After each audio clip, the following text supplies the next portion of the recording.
No, ex-military. Works for an NGO now. You got him on the line? Exactly. He's on the ground now, actually. I should really, get back to it. Of course. Go ahead. Oh, and Kate, send me a note later. Thanks. Hello, Nathan? Sorry to keep you waiting. My editor. Where were we? Hey, you were asking about the guy, the one that went back there, the guy that, Ah, that's right. And did you know him well? No, not really. He worked maintenance on our trucks. He was employed by IDAP? No, nothing like that. I mean, he just helped us out a few times. Off-the-book stuff. Guy was a local mechanic. Family business type thing, you know? I see. I remember he had a place on the edge of town, not far from our setup. We'd chat from time to time. He's a nice guy, friendly. And do you know where he was going that day? To the church. He was going to church? No, don't get me wrong. I mean, that place had been abandoned for almost a year. But he was looking for his brother. At the church? Yeah, there'd been reports of, pretty brutal firefight up there. He'd heard his brother might have been caught up in it. Sure, but... And I'm not quite clear on this. Was his brother still alive? Honestly, I don't know. I don't think he knew either. Seems like he was on his way to find out. So, his brother, he was in the army? Yes and no. It's complicated. You gotta remember it was pretty chaotic back then. Of course. Okay, let's back up a bit. Sure. What complicated the situation? Just the history of it all. His brother had been a recruit in the Altis Armed Forces, boot camp, basic training, you know? Well, this is back when NATO was still keeping the peace.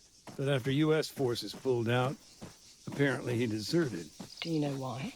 No, I know they argued a lot about it. Was he upset that his brother had deserted? Oh, no, he was no fan of the government. I mean, by that time, very few people were. What, then? I think he was just, I don't know, sick of all the violence. Didn't want to see his brother get caught up in all that. In what? More bloodshed.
Hello?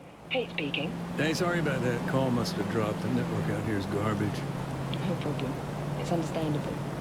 Are you still driving? Yeah, we're not at the town yet. Hold on a sec. Andy, we almost there. We're, a little ways out. Oh, and we need to make one quick stop, too. Thanks, bud. So, where'd we get cut off? You were telling me about the church. The landmine? The accident. Right, yeah. Well, of course, a civilian casualty like that, particularly, the church, I guess it kind of refocused our attention here. Had IDAP been particularly active in the area? Yeah. I mean, our project had a handful of camps spread across the country. But yeah, I was in the town itself for a few months. It's all different now, though. How so? Well, for one thing, IDAP used to be based right in the heart of Wario Castro. Of course, this was all pre-war. I remember, at that time, the local military maintained a checkpoint on the outskirts of town. That was understandable. I mean, the whole area was a kind of Wild West. Big mashup of civilian and guerrilla infrastructure. Disaster waiting to happen, really. I don't know. It's strange to see our camp based there now. Hey, sorry about the holdup. We're on the way now. All right, thanks, Andy.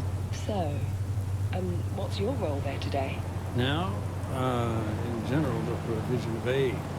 There was a lot of damage, and IDAP fills the gap.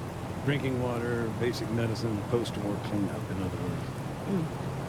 And on the ground, how does that translate to your work? It's a mixed bag, like today. Part demining, part unexploded ordnance disposal. I see.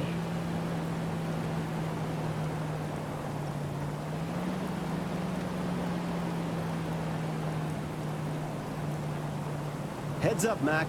Almost there. Got it. I'm sorry about that. We're arriving now. Give me a sec.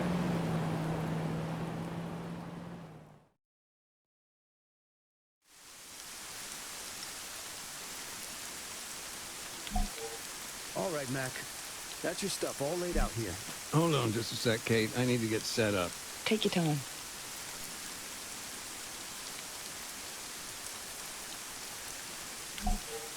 All right, then. You got everything? Detector working? You, remember how to switch it on, right?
Hey, sorry, I forgot to mention, the demining toolkit, totally forgot to pack it up this morning. That's no big deal. We're just locating the mines for now. Just keep me posted. Are you free to talk, Nathan? Sure. For now, I'm just sweeping the road for mines, getting a lay of the land, you know. The detector lets us see what we're dealing with here. I can work and chat.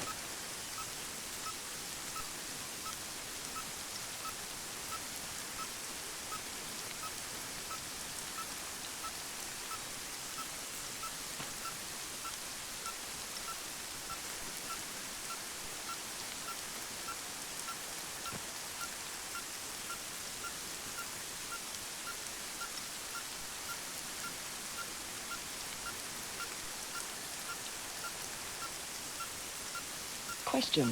What happens when you do find a landmine? Ordinarily, we disarm it, but today, small oversight, we haven't got all our gear right now. Oh, it's on the way, I hope. Yeah, it's all good.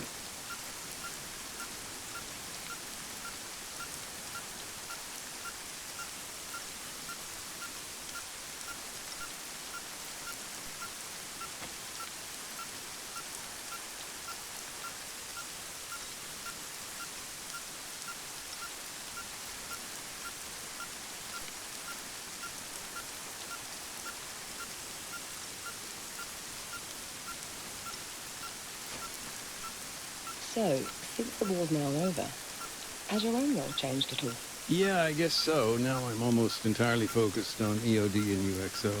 And that's something you did in the military, too? Yeah, that's the thing about mines. War or not, win, lose, they don't go away.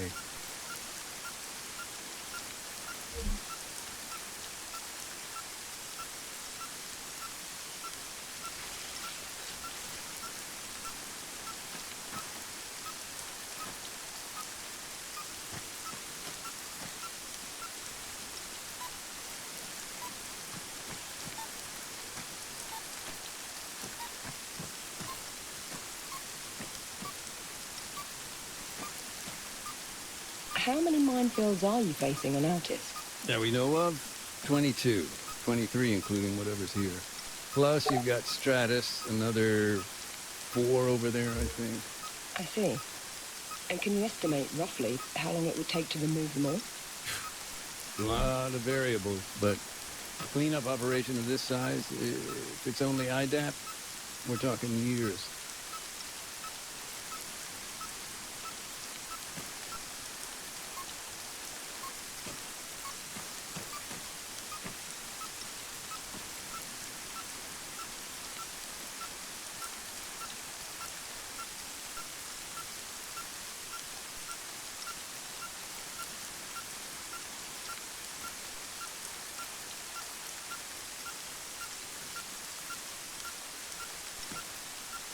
Do you ever get nervous? Yeah, but not when I'm working. It hits you after. Or before.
All right, Mac. That's your stuff all laid out here. Hold on just a sec, Kate. I need to get set up. Take your time.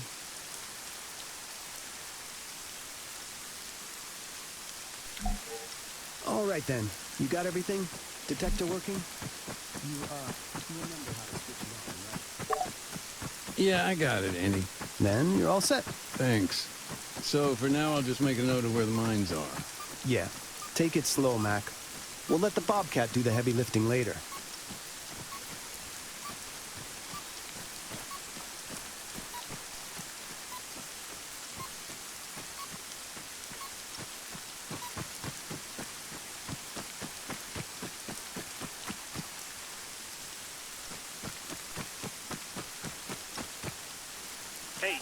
Sorry, I forgot to mention, the demining toolkit, totally forgot to pack it up this morning. That's no big deal. We're just locating the mines for now. Just keep me posted. Are you free to talk, Nathan? Sure. For now, I'm just sweeping the road for mines, getting a lay of the land, you know. The detector lets us see what we're dealing with here. I can work and chat.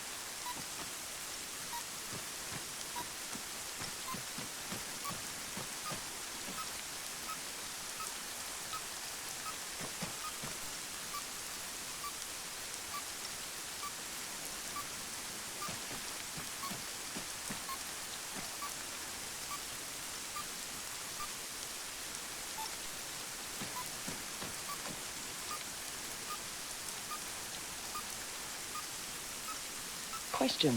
What happens when you do find a landmine? Ordinarily, we disarm it, but today, small oversight, we haven't got all our gear right now. Oh, it's on the way, I hope. Yeah, it's all good.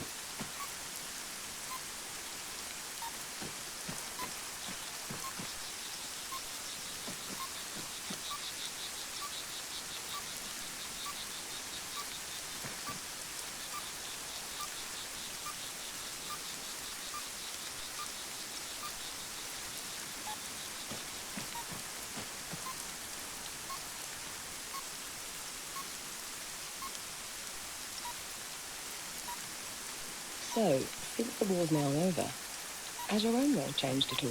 Yeah, I guess so. Now I'm almost entirely focused on EOD and UXO. And that's something you did in the military, too?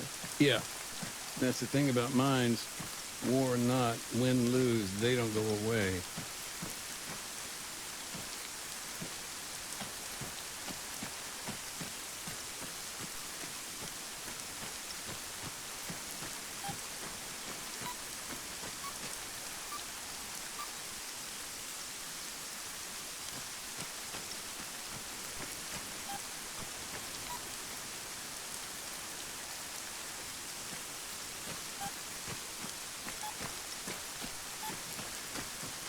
How many minefields are you facing on Altis? That we know of, 22. 23 including whatever's here. Plus you've got Stratis, another 4 over there, I think. I see. And can you estimate, roughly, how long it would take to remove them all? A lot of variables, but cleanup operation of this size, if it's only IDAP, we're talking years.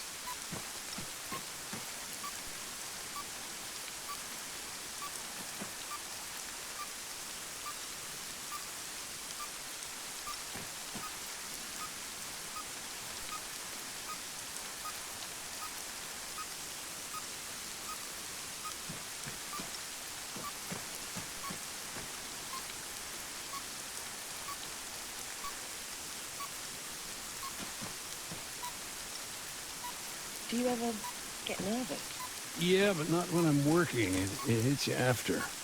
Or before.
Andy, I'm at the barricade. Cool. And the road? Yeah, it's what we thought. Dozen or so APs, nothing the old Bobcat can't handle.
What do you hope to achieve in the town?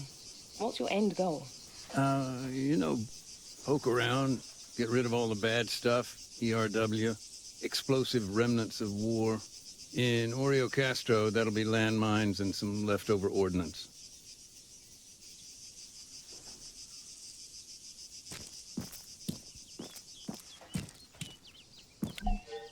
Huh. I got a blocked door here.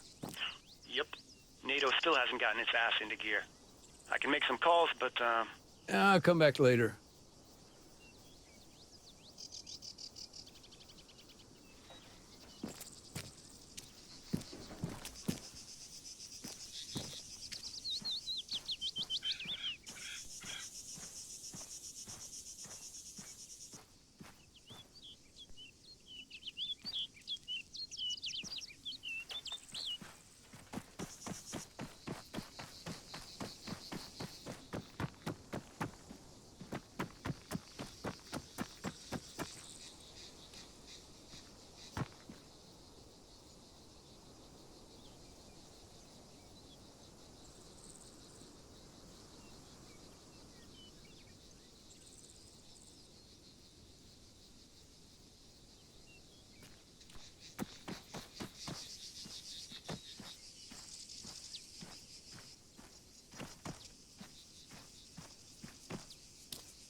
I got a UXO here dug right into the wall. Shit. You'll need the toolkit for that job. I'll get on the horn to dispatch, see what's taking them so long. I'll come back later.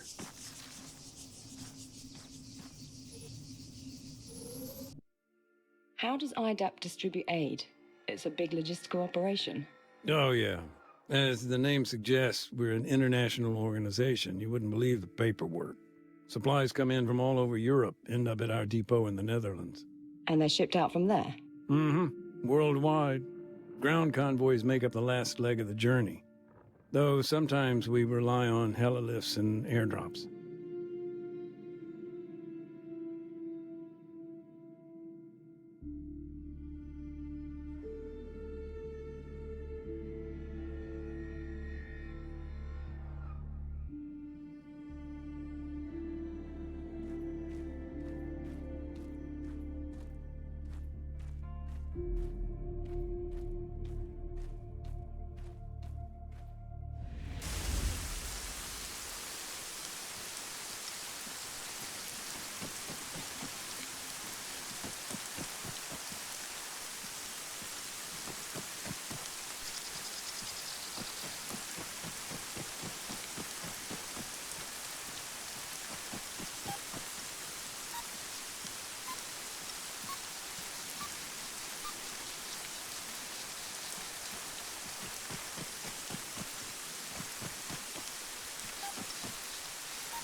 What a mess. Loose rubble everywhere. You up at the armory, Mac? We need to make a note to sort that shit out. Probably a whole bunch of ordnance lying around. I'll come back later.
Huh. Where a camp used to be. Anything left? Not much. Few memories, maybe.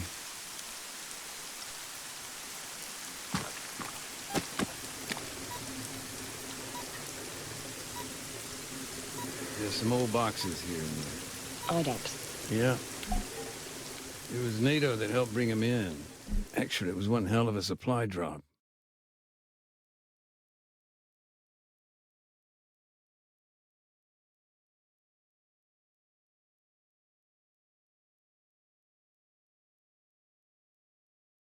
So, the supply drop, this was when exactly? Right around the time we saw the ceasefire starting to break down. Must be more than a year ago now. So, at that time, your camp was in the center of town. Yeah, things were getting pretty desperate, though. I remember we hadn't been resupplied in months. No food, water, medicine. We were used to issues with logistics, but I don't know, in the end it got so bad U.S. forces prepared an airdrop. Not an easy task considering, but those crates, they really were life and death. That's why we needed somebody on the ground. Someone to make sure they came down okay. And who was that?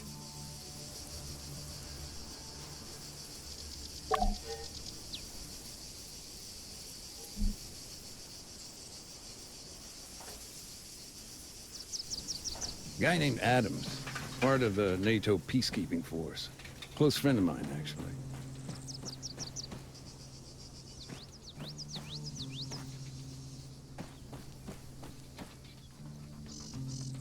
Adams? He went out alone.